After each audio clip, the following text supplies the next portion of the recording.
తమిళనాడులో శతాబ్దాల గౌరవం, పట్టు పరంపరకు ప్రతీక, సంప్రదాయానికి శాశ్వత చిరునామా సఖి.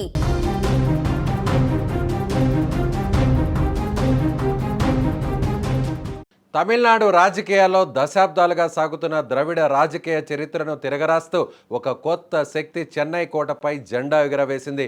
1967 నుంచి డిఎంకే, ఏఐఎండిఎంకే పార్టీల చుట్టూనే తిరుగుతున్న తమిళ రాజకీయం ఇప్పుడు తమిళగ వెట్రి కళగం టీవీకే వైపు మళ్ళింది. సినీ గ్లామర్కు ప్రజాకర్షణ తోడవడంతో దళపతి విజయ్ ముఖ్యమంత్రిగా పీఠాన్ని అధిరోహించాడు. తనతో పాటు నేడు మరో 9 మంది మంత్రులు కూడా ప్రమాణ స్వీకారం చేశారు. అయితే ఈ మంత్రుల జాబితాలో అందరి దృష్టిని ఆకర్షిస్తున్న మరో పేరు ఎస్ కీర్తన.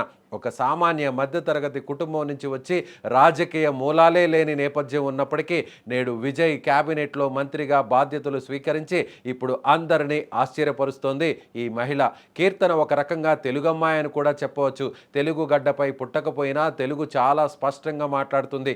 గతంలో తెలుగు స్టేట్లో కూడా పనిచేసిన అనుభవం కూడా ఈమెకుంది. నిజానికి కీర్తన ఈ స్టేజ్కు చేరుకునేందుకు జీవితంలో చాలా కష్టపడింది. విరుద్ నగర్ జిల్లాలోని ఛత్రరెడ్డియపట్టి అనే ఒక చిన్న గ్రామం నుంచి కీర్తన ప్రస్థానం మొదలైంది. స్థానికంగా డిగ్రీ పూర్తి చేసిన కీర్తన పుదుచ్చేరి యూనివర్సిటీలో ఎంఎస్సి స్టాటిస్టిక్స్ పట్టా పొందింది.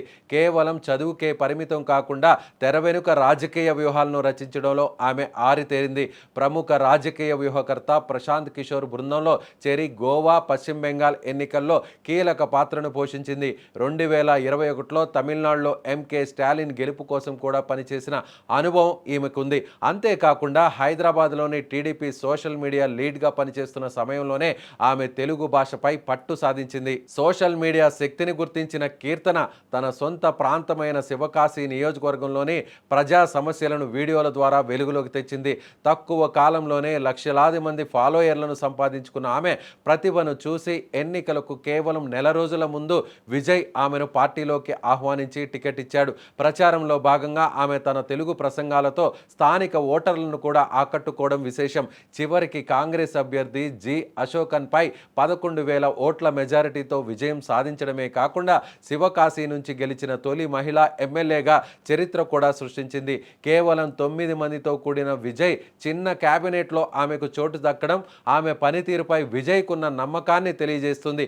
ఒక సాధారణ యువతి తలుచుకుంటే రాజకీయ వ్యవస్థలో ఎంతటి మార్పు తీసుకురావచ్చో కీర్తన ఒక చక్కటి ఉదాహరణగా నిలుస్తోంది.